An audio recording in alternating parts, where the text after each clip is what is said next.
Hello friends, good morning to all of you.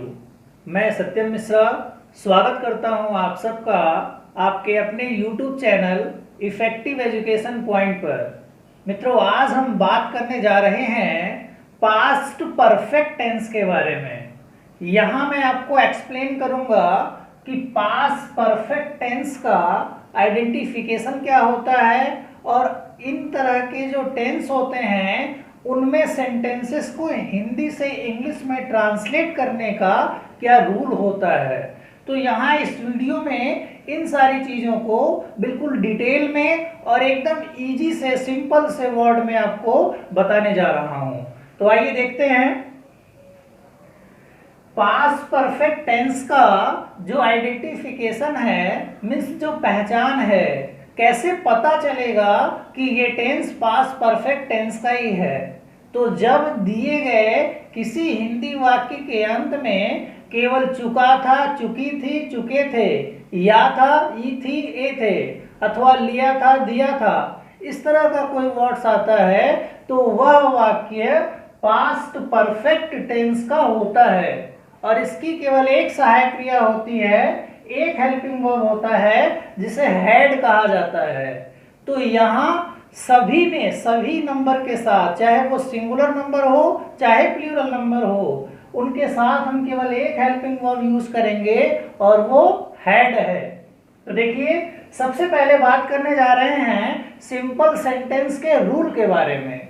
तो simple का rule होता है, सबसे पहले वाक्य में सब्जेक्ट लिखते हैं, देन हेल्पिंग वर्ब हैड लिखेंगे और यहाँ हमेशा मेन वर्ब का थर्ड फॉर्म लिखा जाएगा। जैसे जाने की इंग्लिश गो होती है तो उसका थर्ड फॉर्म गॉन हो जाएगा। पहुंचने का रिच होता है तो उसका थर्ड फॉर्म रिच्ड हो जाएगा। आने का कम होता है तो उसका लास्ट फॉर्म कम हो जाएगा। ये इस तरह का जो भी कोई वर्ड होगा उस वर्ब का लास्ट मीन्स थर्ड फॉर्म यहाँ लिखेंगे। एक एग्जांपल देखते हैं, जैसे मैंने यह फिल्म पहले ही देख लिया था। तो किसने यह फिल्म पहले देख लिया था? मैंने देख लिया था। सब्जेक्ट कौन है? मैंने। और इसके लिए क्या लिखेंगे? I had. देखने का क्या होता है? सी। और उसका थर्ड फॉर्म क्या हो जाएगा? सीन। आई हैड सीन यह फिल्म, दिस मूवी। पहले ही को क्या करेंगे? या तो हम ऑलरेडी लिख सकते हैं या मच अर्लियर लिख सकते हैं। तो I had seen this movie already.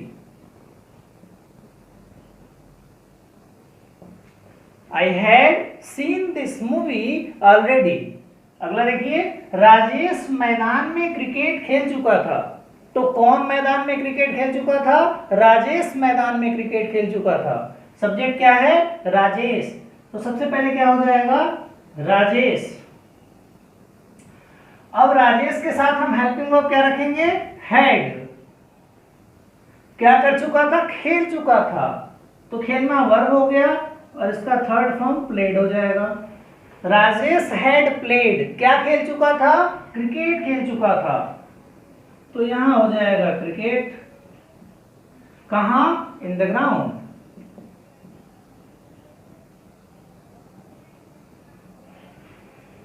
तो ये बन गया Rajesh had played cricket in the ground. एकदम आसानी से क्लियर हो रहा है।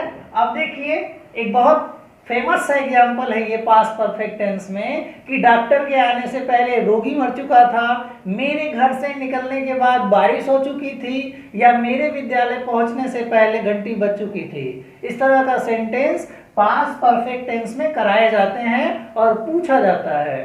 तो जब इस तरह का वाक्य हम बनाने जाते हैं तो ये ध्यान रखना होता है कि जो काम पहले किया गया है उसे हम बनाते हैं पास्ट परफेक्ट के रूल से, मीन्स इस रूल से, और जो काम बाद में होता है उसे हम बनाते हैं पास्ट इंडेफिनिट में और पास्ट इंडेफिनिट के सिंपल में। और वहां क्या हो जाता है कि जो सेकेंड में हम सेंटेंस कन्वर्ट करते हैं वहां सब्जेक्ट के बाद मेन वर्ब का सेकेंड फॉर्म यूज किया जाता है। जैसे डॉक्टर के आने से पहले रोगी मर चुका था, तो पहला काम क्या हुआ? रोगी मर चुका था। तो इसी वाले सेंटेंस को हम बनाएंगे पास्ट परफेक्ट के इस रूल से। तो कौन? The patient.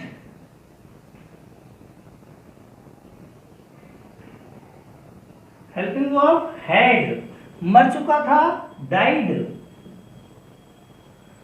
पहले के लिए हम बिफोर लिखते हैं, बिफोर किसके आने के? The doctor, before the doctor. आने का मैंने कहा वर्ब का सेकेंड फॉर्म केम हो जाएगा। The patient had died before the doctor केम। एक और देखें, मेरे विद्यालय पहुंचने से पहले घंटी बज चुकी थी। तो पहला काम क्या हुआ? घंटी बज चुकी थी। बाद में क्या हुआ? मैं विद्यालय पहुंचा, मतलब लेट लतीफ वाला है। तो सबसे पहले क्या हुआ? घंटी बज चुकी थी। तो क्या हो जाएगा? The bell. इसको बनाएंगे पास्ट परफेक्ट में, तो helping verb had, the bell had rung. अब आपको पता है कि रिंग का ही सेकेंड फॉर्म रैंग होता है और उसका थर्ड फॉर्म रंग होता है। तो द बेल हैड रंग। अब कब? पहले। तो पहले के लिए क्या करेंगे? बिफोर। अब कौन पहुंचा? आई। पहुंचने का रीच और second form reached. Before I reached, कहां? The school. सेंटेंस क्या बना? The bell had rung before I reached the school. तो मित्रों, यहां मैंने आपको एक्सप्लेन किया पास्ट परफेक्ट टेंस के सिंपल सेंटेंस को कुछ एग्जाम्पल के थ्रू। मुझे उम्मीद है आपको ये सारी चीजें बिल्कुल आसानी से क्लियर हो रही हों। तो देखिए, हम बात कर रहे हैं पास्ट परफेक्ट टेंस के निगेटिव सेंटेंस के बारे में। निगेटिव का जो रूल होता है उसमें सबसे पहले हम सब्जेक्ट लिखते हैं, then helping verb had, then negative word not, then MV3, then object and in the last etcetera. देखिए, उसने समय से पहले अपना कार्य पूरा नहीं किया था। तो पहले क्या? उसने अपना कार्य पूरा नहीं किया था। तो क्या हो जाएगा? ही और सी कुछ भी लिख सकते हैं। तो यहां हो जाएगा सी हैड नॉट कंप्लीटेड अपना काम, हर वर्क। सी के अकॉर्डिंग हर हो जाएगा। She had not completed her work समय से पहले, before the time, before the time. तो ये एक सेंटेंस बन गया कि she had not completed her work before the time. एक और देखें छोटा सा, जिससे ये चीजें बिल्कुल क्लियर हो। मुकेश उसे नहीं डांट चुका था। तो उसे कौन नहीं डांट चुका था? मुकेश। तो सबसे पहले क्या हो जाएगा? मुकेश। अब इसके बाद हम क्या करेंगे? Helping verb had, Mukesh had. Negative word क्या होगा? नॉट। और क्या नहीं कर चुका था? डांटने को हम स्कॉल्डेड भी कर सकते हैं, रिब्यूक्ड भी कर सकते हैं। मुकेश हैड नॉट स्कॉल्डेड किसे? उसे। स्कॉल्डेड हर। तो मुकेश हैड नॉट स्कॉल्डेड हर। और भी बहुत सारे सेंटेंस बन सकते हैं, जैसे वह कमरे में नहीं पढ़ा था, तो he had not read in the room. तो ऐसे बहुत सारे सेंटेंसेस हो सकते हैं, लेकिन आपको जो चीज़ें हैं इतने सेंटेंसेस के बाद बिल्कुल आसानी से क्लियर हो गई होगी। तो अगर आपको सारी चीज़ें समझ आ रही हों तो प्लीज़ मेरे चैनल को लाइक सब्सक्राइब जरूर करें। Thank you very much.